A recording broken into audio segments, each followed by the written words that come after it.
إله واحد وإني بريء مما تشركون. صدق اللہ العظیم.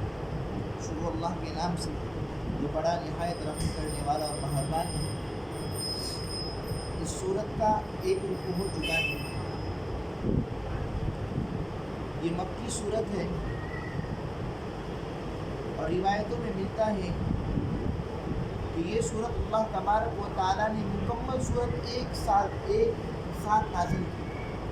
ایک ہی وقت میں مکمل سورت نازل کی. عبداللہ بن عباس کا فرمان ہے کہ جب اس سورت کو نازل کیا گیا تو 70,000 فرشتے اس سورت کو لے کر اترے. جناب رسول اللہ صلی اللہ علیہ وسلم نے فرمایا کہ جب اس سورت کو نازل کیا گیا تو آسمان تک میں نے دیکھا کہ آسمان کا کنارہ بھی نظر نہیں آ رہا تھا. اتنے پیدل کے فرشتے نازل ہوئے. اس سورت کے اندر اللہ تبارک و تعالیٰ نے اپنے حمد کو، اپنی قدرت کو، اپنی کبریائی کو بیان فرمایا اور مشرکین مکہ کے سوالات کا جو جواب تھا اپنے نبی کو بتایا کہ یہ سوال کریں گے تو آپ یہ جواب دے گا. جب مشرکین مکہ انکار کرنے لگے اور مشرکین مکہ سازشیں چلنے لگے تو جناب رسول اللہ صلی اللہ علیہ وسلم پریشان ہو گئے. اللہ کے رسول صلی اللہ علیہ وسلم کا انہی کے خاندان والے، انہی کی قوم مذاق اڑانے لگی. اللہ کے رسول نے فرمایا کہ اللہ مجھے ایسا بتلا دے کہ یہ لوگ مان لیں، مجھے ایسا کر دے کہ یہ لوگ. اب اللہ نے فرمایا کہ ہم اس طرح تو نہیں کر سکتے. حقیقت حقیقت ہے، جس کو ماننا ہے وہ مان لے، جس کو نہ ماننا ہے وہ نہ مان. جناب رسول اللہ صلی اللہ علیہ وسلم سے اللہ نے فرمایا کہ اگر ہم ان کے لیے فرشتہ بھی اتار دیں تو پھر وہ اس میں بھی نقص اتاریں گے کہ فرشتہ کیوں اترا، پھر وہ انسانی شکل میں کیوں اترا، پھر ایسا کیوں ہے. اس کے اندر بھی اعتراضات کریں گے. تو اے نبی جی آپ خوف نہ کھاؤ، آپ غمگین نہ ہو، اللہ تمہارے ساتھ ہے. یہ کتنا بھی مذاق اڑائے آپ اس پر صبر کرنا. نوح علیہ السلام نے 950 سال تک تبلیغ کی ہے لیکن لوگوں نے مذاق اڑایا. یہ نبی جی آپ کا تو کچھ وقت ہی گیا ہے، 11-12 سال کی آپ کی تبلیغ ہے، اب اس کو برداشت کر لو، زیادہ وقت نہیں. ہاں مذاق اڑانے والوں کا ہم بدلہ لیں گے. اگر ہدایت ان کے مقدر میں نہ رہے تو ان کو عبرت کا نشانہ بنائیں گے. اللہ نے اسی کو آگے ذکر کیا کہ نبی جی آپ غمگین نہ ہونا، اللہ تمہارے ساتھ ہے. یہ لوگ جو مذاق اڑا رہے ہیں ان کو مذاق اڑانے دو. اور یہ جس چیز کا مذاق اڑا رہے ہیں قیامت کے دن کا، وہ دن ان کے قریب آ کر ان کے سامنے کھڑا ہو جائے گا، پھر آ کے ہکا بکا رہ جائیں گی، عقلیں ٹھکانے پر آ جائے گی کہ ہم کس چیز کا مذاق اڑاتے ہیں. اب اللہ تبارک و تعالیٰ آگے فرماتے ہیں قل سیروا فی الارض.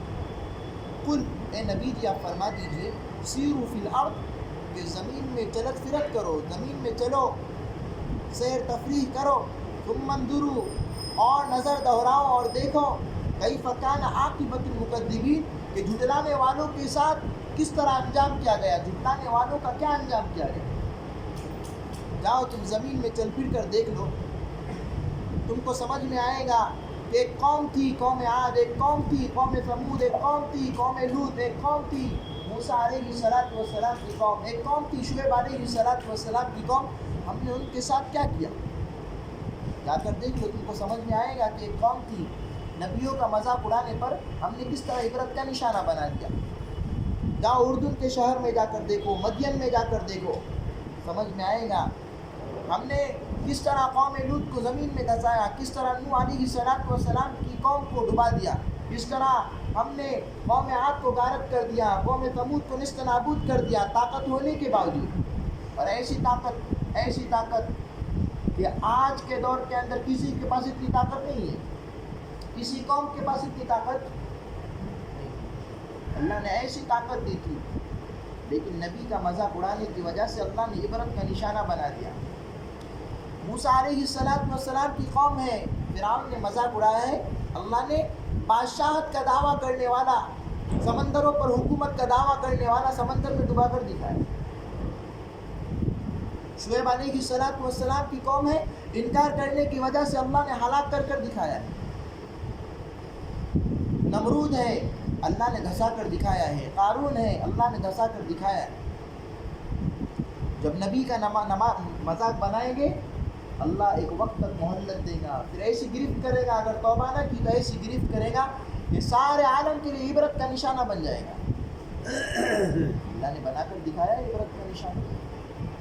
تو اللہ تبارک و تعالیٰ اپنے نبی کو فرماتے ہیں قل سیروا فی الارض, آپ ان سے کہیے کہ زمین میں چلت فرت کرو اور دیکھو کہ جھٹلانے والوں کے ساتھ کیا انجام ہوا ہے.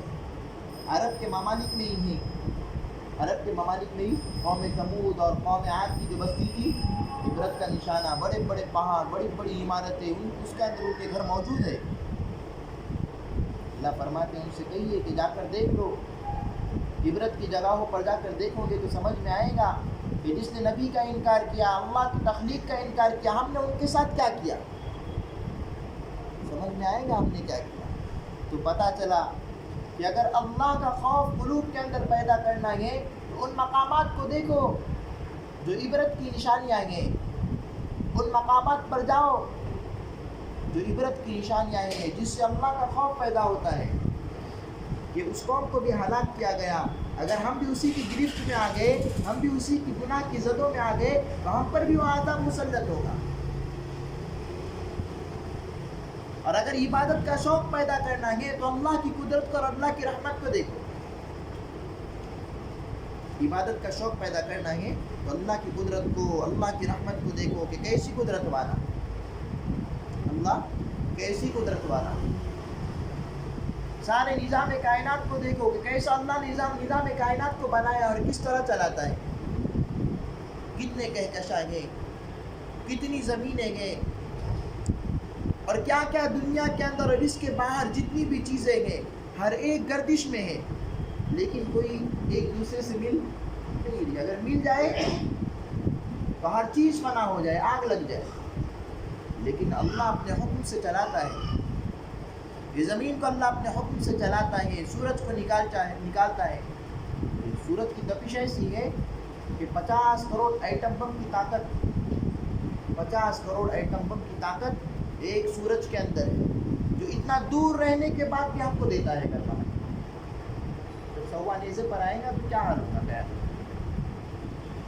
تو دنیا کو بنانے والا بھی اللہ, آخرت کو بنانے والا بھی اللہ, جنت کو بنانے والا بھی اللہ, دوزخ کو بنانے والا بھی اللہ. ہر چیز کو بنانے والا اللہ ہے. انسان کو بنانے والا بھی اللہ ہے. جاندار کو, پرندوں کو, چرند پرند, ہر چیز کو بنانے والا اللہ ہے.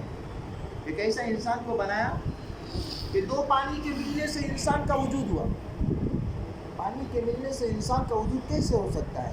عقلیں حیران رہ جائیں گی. عقلیں, سائنٹسٹ اس بات پر پہنچ نہیں سکتے کہ کیسے وجود ہو سکتا ہے. اور وہ جو کیڑے ہیں جس سے اولاد پیدا ہوتی ہے اس کو انسان اپنے آنکھوں سے دیکھ نہیں سکتا, اس کو دیکھنے کے لیے بھی ٹیلیسکوپ چاہیے. اس کو دیکھنے کے لیے بھی صرف وہ ایک کیڑا انسان کے وجود کا ذریعہ بن جاتا ہے. ایسی اللہ کی قدرت. اور پھر اللہ کی قدرت کے پانی سے پانی ملا, انسان بنا. اب انسان بھی جب اللہ نے بنایا, روح کے داخل کرنے سے 4 مہینے پہلے اللہ تبارک و تعالیٰ نے انسان کے دل کو بنایا. اب انسان کی جب ماں کی پیٹ میں تھا, جب انسانی شکل مکمل ہوئی, اس سے 4 مہینے پہلے انسان کے اندر قلوب, انسان کا جو دل ہے وہ دھڑکنا شروع ہو گیا. اللہ ایسی قدرت والا. ابھی تک نہ ہڈی ہے, نہ ناک ہے, نہ منہ ہے, نہ شکل ہے, نہ صورت ہے, نہ ہاتھ ہے, نہ پاؤں ہے. صرف اللہ نے سب سے پہلے دل کو بنایا, اور وہ بھی حرکت میں. دنیا کی تمام طاقتیں مل کر ایک دل بھی بنا نہیں سکتی. آدم علیہ السلام سے لے کے قیامت تک جتنے انسان, چرند پرند, جنات, جتنی مخلوق آئی ہیں, تمام مل کر ایک دل کو بنا نہیں سکتے. انسان تو دور کی بات, دل بنا نہیں سکتے. اللہ نے پہلے دل بنایا, پھر 4 مہینے کے بعد جب ہاتھوں کو نکالا, پیروں کو نکالا, آنکھوں کو نکالا, کانوں کو نکالا, جب انسانی شکل مکمل ہوئی, 4 مہینے کے بعد اس میں روح بھی ڈال دی. 6 مہینے کی صورت میں انسانی شکل مکمل ہوئی. جب انسانی شکل مکمل ہوئی, اللہ تبارک و تعالیٰ نے ماں کے پیٹ سے باہر بھی لایا, اور آنکھوں کی روشنی ایسی تھی آنکھوں کی روشنی ایسی دی، قرآن اور سائنس کی روشنی سے پتہ چلتا ہے اللہ نے ایک آنکھ کے اندر 13 کروڑ بلب کی روشنی رکھی جس کو آئی ریسیپٹر کہتے ہیں، دوسرے آنکھ کے اندر 13 کروڑ بلب کی روشنی ہے جس کو آئی ریسیپٹر کہتے ہیں، دونوں ملا کے 26 کروڑ آنکھوں کی روشنی اللہ نے دی، نہ اس کا کوئی بل آتا ہے، نہ اس کی کوئی وائرنگ خراب ہوتی ہے، اور ایسی روشنی دی کہ اس کے پیچھے جو وائرنگ ہے وہ 1.4 ملی میٹر 1.4 ملی میٹر جو 13 لاکھ کلومیٹر کی اس کی لمبائی ہے، جو اللہ تبارک و تعالیٰ نے انسان کے دونوں آنکھوں کے پیچھے رکھی ہے، اور 13 لاکھ میٹر کی جو لمبائی ہے وہ ایک دوسرے سے علیحدہ چپکی ہوئی، اگر وہ وائر چپک گئے تو آپ لوگ مجھ کو الٹے نظر آؤ، پنکھے سیدھے نظر آئے، مسجد الٹی نظر آئے، ہر انسان الٹا پلٹا نظر آنے، تو اللہ کی ایسی قدرت ہے، اللہ نے انسان کو بنایا اور انسان کے اندر بھی ایسی چیزیں بنائی، اللہ نے انسان کے اندر ناخن کو بنایا جو باہر کی طرف بڑھتے ہیں، اگر یہی ناخن اندر کی طرف بڑھنا شروع ہو جائے تو انسان ایک روبوٹ نما ہو جائے، حرکت۔ اللہ نے انسان کے منہ کو یہاں بنایا، اگر یہاں بناتا ہے تو پہلے سننا پڑتا پھر کھانا پڑتا، اللہ نے آنکھوں کو یہاں بنایا، اگر یہاں بناتا تو چلتے چلتے ایسا چلنا پڑتا، بولنے کے لیے پھر گھومنا پڑتا۔ سبحان تیری قدرت، اللہ ایسی قدرت والی، انسان اللہ کی قدرت میں، اللہ کی تخلیق میں غور و فکر کرتا رہے، عمریں چلی جائے گی، اللہ کی قدرت ختم نہیں ہو سکتی۔ اللہ تبارک و تعالیٰ ذکر کرتے ہیں قل سیروا فی الارض، اے نبی جی آپ کہہ دیجئے کہ زمین میں چلو پھرو، ثم انظروا اور دیکھو کیف کان عاقبۃ المکذبین کے جھٹلانے والوں کے ساتھ ہم نے کیسا انجام کیا، ہم نے کیسی عبرت کی نشانیاں ان کو بنا دی ہے۔ جاؤ تم غور و فکر کر کے دیکھو، غور و فکر کر کے تو دیکھو، تو پتہ چلا نیک امور کے لیے، نیک کاموں کے لیے تفریح کرنا جائز ہے، نیک کاموں کے لیے تفریح کرنا، مقدس مقامات کو دیکھنے کے لیے تفریح کرنا جائز ہے، صحیح ہے، قرآن سے ثابت ہے۔ اب آگے اللہ تبارک و تعالیٰ ذکر کرتے ہیں کیف کان عاقبۃ المکذبین کے جھٹلانے والوں کے ساتھ ہم نے کیسا انجام کیا، کہ نبی کو جھٹلانے والوں کے ساتھ ہم نے ایسا انجام کیا ہے۔ آج کے دور کے اندر جو بھی نبی کو جھٹلائے گا ہم اس کو بھی عبرت کا نشانہ بنا دیں گے، ماقبل کی قوموں نے نبیوں کو جھٹلایا، ہم نے عبرت کا نشانہ بنا دیا، یہ قوم بھی جھٹلائیں گے، ہم عبرت کا نشانہ بنائیں گے۔ ایک لکھنؤ کا جو کتا جو قرآن کریم پر اور جناب رسول اللہ صلی اللہ علیہ وسلم کی تعلیمات پر بھونک رہا تھا، جس کا نام وسیق رضوی تھا، اللہ نے عبرت کا نشانہ بنا دیا، اور ایسا نشانہ بنا دیا کہ آج بھیک مانگ رہا ہے کہ کوئی میری مدد کرو ورنہ لوگ مجھ کو مارتے، جس کا حامی و ناصر اللہ نہیں ہے، ساری دنیا اس کے حامی و ناصر ہو نہیں سکتی، اس کا کوئی مددگار ہو نہیں سکتا، مددگار فقط اللہ ہے، مددگار فقط اللہ ہے۔ آج کی قوموں کے اندر اور اس امت کے اندر کیا ہو رہا ہے، دلوں سے کہتا ہے کہ ہم اپنی جانوں کو لٹا دیں گے جناب رسول اللہ صلی اللہ علیہ وسلم کے نام پر، اور جمعہ کے لیے آتا ہے تو داڑھی منڈوا کر آتا ہے، بلند آواز سے کہے گا کہ جو میرے نبی کے چہرے پر اور میرے نبی کی سیرت پر اپنی آواز کو بلند کر دے ہم اس کی گردن کٹا دیں گے۔ مسلمان کہتا نہیں کہتا ہے، لیکن وہی مسلمان داڑھی منڈوا کر روزے مبارکہ پر جاتا ہے، سلام عرض کرتا ہے، جناب رسول اللہ صلی اللہ علیہ وسلم سلام کا جواب دیتے ہو یا منہ پھیر لیتے ہو؟ اس کو جناب رسول اللہ صلی اللہ علیہ وسلم کی سنت سے سیرت سے محبت نہیں،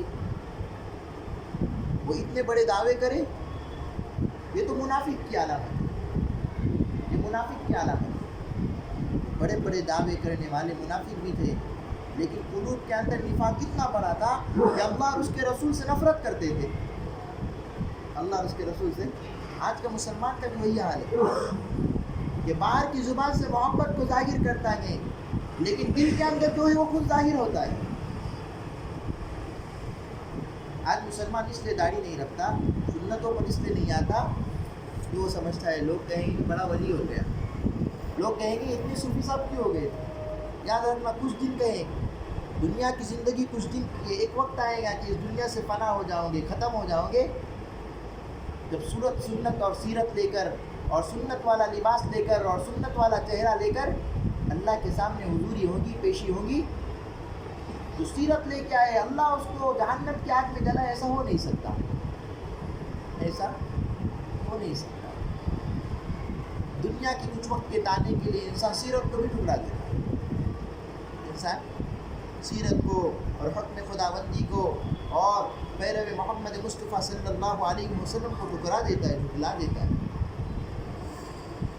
اے نبی جی آپ فرما دیجئے کہ تم زمین میں چلت پھرت کرو اور دیکھو کہ ہم نے جھٹلانے والوں کے ساتھ کیسا انجام کیا ہے. کل من ما فی السماوات والارض، اے نبی جی آپ کہہ دیجئے آسمانوں اور زمین کی تمام چیزیں کس کی ہے؟ کل للہ، اے نبی جی آپ ہی فرما دیجئے کہ اللہ ہی کے لیے.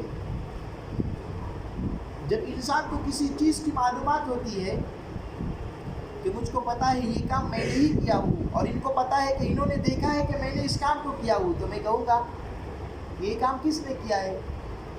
آپ کو پتہ ہے یہ کام کس نے کیا ہے؟ پھر میں خود کہوں گا کہ میں نے ہی کیا ہوں. اللہ تبارک و تعالیٰ فرماتے ہیں اپنے نبی سے، اے نبی جی آپ فرما دیجئے کہ آسمان اور زمین کی تمام چیزیں کس کی ہے؟ پھر اللہ خود فرماتے ہیں کل للہ، اے نبی جی آپ ہی فرما دیجئے کہ اللہ ہی کے لیے ہے. آسمان کے اندر اور زمین کے اندر اور اس کی خلا کے اندر جتنی بھی چیزیں بنتی ہیں اور بستی ہیں اور اس کے باہر جتنی بھی چیزیں، ہر چیز اللہ کے لیے، ہر چیز اللہ کے لیے. ہر چیز کا بنانے والا اللہ ہے، آسمانوں کو بنانے والا اللہ، زمین کو بچھانے والا اللہ، ہر چیز کا مالک اللہ ہے. كتب على نفسه الرحمہ، اور اللہ نے اپنے اوپر رحمت کو لکھ دیا ہے. اللہ وہ ذات ہے جس نے اپنے اوپر رحمت کو لکھ دیا ہے کہ اللہ نے رحمتوں کے دروازے کھول دیا ہے. انسان گناہ کرتا ہے، گناہ کرتا ہے، گناہ کرتا ہے، ساری زندگی گناہ کرنے کے باوجود پھر اللہ کے سامنے حاضر ہو کر اللہ سے کہتے ہیں اللہ ساری زندگی گناہوں میں گزر گئی، تو معاف کر دے. اللہ معاف کر دیتا ہے، اللہ معاف کر دیتا ہے. حضرت ابو ہریرہ رضی اللہ تعالیٰ عنہ کی روایت ہے کہ جب اللہ تبارک و تعالیٰ نے اس مخلوق کو پیدا کیا تو اللہ نے ایک کتاب لکھی اور عرش پر وہ کتاب رکھی ہوئی ہے جس میں لکھا ہوا ہے کہ ان رحمتی تغلب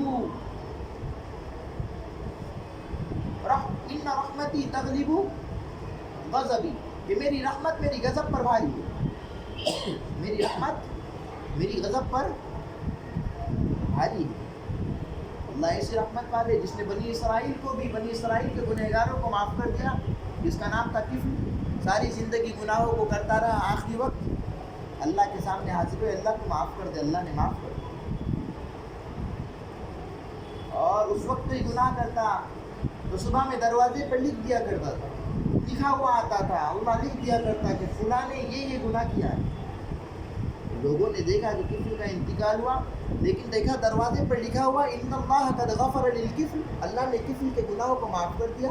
ساری زندگی جس نے گناہ کیا، لیکن ایک لڑکی کے اس جملے کی وجہ سے کہ اللہ دیکھ رہا ہے، اس نے توبہ کر لی اور سو گیا. بس توبہ وہ ایک نیکی کی، اللہ نے گناہوں کو ہی معاف کر دیا. فاحشہ عورت ہے، بازاری عورت ہے، اسباب نہ ملنے کی وجہ سے اپنے دوپٹے کو نکالا ہے اور ایک پیاسے کتے کو، ناپاک کتے کو پانی پلایا ہے. اللہ تبارک و تعالیٰ نے اس کی بھی مغفرت کر دی، اللہ نے اس کی بھی مغفرت کر دی. یہ وہ کتا ہے، تفسیر کی کتابوں میں لکھا ہوا ہے کہ دنیا میں جتنے چرند ہیں، پرند ہیں، انسان ہیں، جنات ہیں، ہر ایک اللہ کا ذکر کرتے ہیں سوائے 3 جانوروں کے. ایک گدھا، ایک کتا اور ایک سور. یہ 3 جانور ایسے جو اللہ کا ذکر نہیں کرتے. اس ناپاک جانور کو پانی پلانے کی وجہ سے اللہ نے ایک فاحشہ عورت کی مغفرت کر دی. تو اللہ کی رحمت اپنے غضب پر بھاری ہے. اللہ کی رحمت اوپر ہے، غضب نیچے ہے. ورنہ اگر اللہ غضب طاری کر دے اور اللہ گناہوں پر پکڑنا شروع کر دے، کون انسان ہے جو بچ جائے؟ آج ہمارا ہی معمول دیکھ لو کہ صبح گناہوں سے ہوتی ہے، دوپہر گناہوں سے ہوتی ہے، شام گناہوں سے ہوتی ہے، رات گناہوں سے ہوتی ہے، پھر بھی اللہ صبح میں اٹھنے کے باوجود اس کو کھلاتا ہے، پھر دوپہر میں کھلاتا ہے، پھر شام میں کھلاتا ہے، پھر رات میں کھلاتا ہے، پھر رات میں سلاتا بھی ہے، پھر صبح میں فجر کو چھوڑ کر سوتا بھی ہے، پھر صبح ہونے پر اللہ کھلاتا ہے۔ اللہ عافیت والی زندگی دیتا ہے، یہ اللہ کی رحمت نہیں ہے؟ یہ امت، جس امت کے ساتھ اللہ نے اپنی رحمت کو بہت خاص کیا ہے، ورنہ پچھلی امتوں پر اللہ نے عذاب کو ایسے ایسے نازل کر دیا، کسی کو زمین کے اندر دھسا دیا، کسی کو پتھروں کے ذریعے سے ہلاک کر دیا، کسی کو ہواؤں کے ذریعے سے ہلاک کر دیا، کسی کو سمندروں کے اندر ڈبا دیا، کسی کو بیماریاں لگا کر اللہ نے غارت کر دیا، عبرت کا نشانہ بنا دیا۔ پچھلی امتوں کے اندر ایک گناہ عام ہونے کی وجہ سے اللہ نے غارت کر دیا، اس امت کے اندر پچھلی قوموں کے تمام گناہ عام ہیں، لیکن اللہ کی رحمت اپنے غضب پر بھاری ہے۔ جناب رسول اللہ صلی اللہ علیہ وسلم کی امت ہونے کی وجہ سے اللہ ڈھیل دے رہا ہے، معاف کر رہا ہے، معاف کر رہا ہے، معاف کر رہا ہے، لیکن یاد رکھنا جب اللہ رسی کو مضبوطی سے تھام لے تو اس کی گرفت میں ہر ایک آ جائے گا، پھر بھی بھاگ نہیں سکتا۔ وقت ہے توبہ کر لو، اللہ معاف کرنے والا ہے۔ کتب علی نفسہ الرحمہ، اللہ اپنے ذات پر رحمت کو لکھ چکا ہے۔ لیجمعنکم الی یوم القیامۃ لا ریب فیہ، اور وہ ضرور تم کو قیامت کے دن ایک ساتھ جمع کر کر دکھائے گا جس کے واقعی ہونے میں کوئی شک نہیں۔ مشرکین مکہ قیامت کو جھٹلاتے تھے، آج کا ایمان والا بھی جھٹلاتا ہے۔ مشرکین مکہ آج کا ایمان والا بھی جھٹلاتا ہے، اس لیے کہ اس کو پتہ ہے کہ اللہ نے بنایا ہے، لیکن جس جگہ اس کو پہچاننے والا کوئی نہیں ہوتا اس جگہ گناہ کر گزرتا ہے، اس لیے کہ اس کو لگتا ہے وہاں اللہ نہیں، اس کو نہیں پتہ، اس کو پتہ ہے کہ مرنا ہے، لیکن اتنا یقین قلوب میں ابھی تک نہیں بیٹھا کہ مرنے کے بعد دوبارہ زندہ ہونا ہے۔ اگر یہ یقین ہوتا تو اللہ کی قسم کبھی گناہوں میں ملوث نہ ہوتا۔ ہر ایک کا یہی حال ہے، میرا بھی یہی، ایمان کی کمزوری کی وجہ سے، ایمان کی کمزوری کی وجہ سے یہی حال۔ اللہ تبارک و تعالیٰ قیامت کے دن کو جمع کر کر دکھائے گا جس کے واقعی ہونے میں کوئی شک نہیں، اس لیے کہ مشرکین مکہ کا کہنا تھا کہ اللہ کس طرح مرنے کے بعد دوبارہ زندہ کرے گا، اور آج کے مشرکین کا بھی یہی کہنا ہے کہ ہم تو ریدا ریدا ہو جاتے گے، پھر ہماری کچھ آستھاؤں کو اور کس جسم کے حصوں کو جو راکھ ہو جاتی ہے اس کو سمندروں کے اندر اور ندیوں کے اندر بہایا جاتا ہے، وہ کس طرح ایک ساتھ جمع کر کے دکھائے گا؟ اللہ کہتا ہے میں قادر ہوں، میں تم کو جمع کر کے دکھاؤں گا، لا ریب فیہ، اس میں کوئی شک نہیں ہے۔ الذین خسروا انفسهم فهم لا یؤمنون، اور جو لوگ اپنے ذات سے خسارے میں ہیں وہی لوگ ایمان نہیں لاتے۔ جن لوگوں نے اس کو ٹھان لیا ہے کہ ہم حق پر ہیں، ناحق پر ہونے کے باوجود ٹھان لینا کہ ہم حق پر ہیں، ہم بت پرستی پر ہیں، اور پھر بھی ٹھان لینا کہ ہم حق پر ہیں، یہ شرک کر رہے ہیں پھر بھی ٹھان رہے کہ ہم حق پر ہیں، تو یہ اس وجہ سے ہے کہ یہ لوگ ابھی تک ایمان میں داخل نہیں ہوئے۔ اگر ایمان میں داخل ہوتے تو ان کو سمجھ میں آتا کہ اللہ واحد وہی ایک ذات ہے کہ جس کا کوئی معبود نہیں ہے۔ وَلَهُ مَا سَكَنَ فِي اللَّيْلِ وَالنَّهَارِ وَهُوَ السَّمِيعُ الْعَلِيمُ، اور اللہ ہی کے لیے ہے دن اور رات کا تبدیل ہونا، دن کا تبدیل ہونا بھی اللہ کے حکم سے ہے، اور رات کا تبدیل ہونا بھی اللہ کے حکم سے ہے۔ کوئی انسان اس کو تبدیل نہیں کر سکتا۔ دنیا کی تمام طاقتیں مل کر اگر رات کو رکھنا چاہیے رات کو رکھ نہیں سکتی، دنیا کی تمام طاقتیں مل کر اگر دن کو رکھنا چاہے رکھ نہیں سکتی۔ دن اور رات اللہ کے حکم کے تابع ہے۔ وَهُوَ السَّمِيعُ الْعَلِيمُ، اور وہ ہر چیز کو سننے والا اور جاننے والا ہے، وہ سنتا ہے کہ اس کائنات کے اندر میری مخلوقات کیا کہتی ہے میری قدرت کے متعلق، میری کبریائی بیان کرتی ہے، میری تعریف بیان کرتی ہے یا ناشکری ہے، اس کا انکار کرتی ہے، اللہ جانتا ہے، اللہ سنتا ہے۔ قُلْ أَغَيْرَ اللَّهِ أَتَّخِذُ وَلِيًّا فَاطِرَ السَّمَاوَاتِ وَالْأَرْضِ وَهُوَ يُطْعِمُ وَلَا يُطْعَمُ، اے نبی جی آپ فرما دیجئے کہ اللہ کے علاوہ بھی کوئی دوست ہو سکتا ہے کہ جس نے آسمانوں اور زمینوں کو بنایا، وَهُوَ يُطْعِمُ، اور وہ ہم کو کھلاتا ہے، وَلَا يُطْعَمُ، اور وہ خود نہیں کھاتا۔ اللہ ہم کو کھلاتا ہے خود نہیں کھاتا, ہم کو پلاتا ہے خود نہیں پیتا, ہم کو سلاتا ہے خود نہیں سوتا. اللہ ہر عیب سے پاک ہے, اللہ ہر عیب سے پاک ہے. تو دوستی اللہ سے کرنی ہے یا مخلوق سے کرنی ہے؟ جس نے آسمانوں کو بنایا ہے, زمینوں کو بنایا ہے, وہ رب ہے یا اس کے علاوہ کوئی رب ہے؟ مشرکین مکہ اللہ کو ایک کہتے تھے. ان سے جب کہا جاتا کہ تم کو کس نے پیدا کیا, وہ کہتے اللہ نے پیدا کیا. لیکن وہ بدبخت قوم ایسی تھی کہ وہ کہتی تھی کہ اللہ نے پیدا کیا, لیکن کچھ چیزیں ایسی ہیں جیسے ہم کو کسی چیز کی ضرورت پڑے تو اللہ تو پورا کرنے والا ہے, لیکن ہم اس کے علاوہ بھی کسی سے مدد مانگیں گے, جیسے لات ہے, عزا ہے. مشرکین مکہ یہ کرتی, لیکن آج کا مسلمان اس سے زیادہ کرتا ہے. اللہ کو حامی و مددگار سمجھتا ہے, اللہ نے ہم کو پیدا کیا وہ سمجھتا ہے, اللہ کی تخلیق پر یقین رکھتا ہے, لیکن پیر اور مرشد کے مزاروں پر جا کر ان سے بھی مدد طلب کرتا ہے. جس طرح وہ شرک تھا یہ بھی شرک ہے. اور وہ جو شرک کرتے تھے وہ ایک مٹی کے پتلے سے کرتے تھے, اور یہ ایسے